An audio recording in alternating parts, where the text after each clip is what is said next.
Anong gusto niyong iparating sa ating mga kababayan abroad, Senator Amy?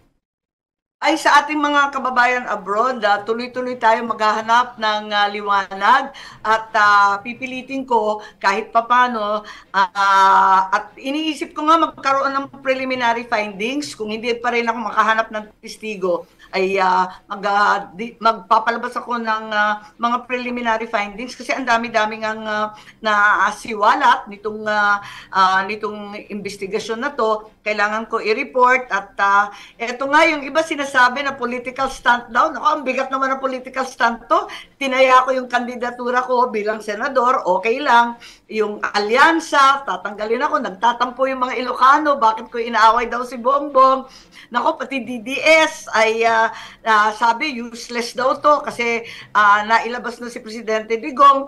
Pero para sa akin, marami pa rin natuklasan kahit papano ay talagang sana makatulong to kasi ka unahang pagkakataon na nagkaroon tayo ng ganito, hindi ako makapaniwala.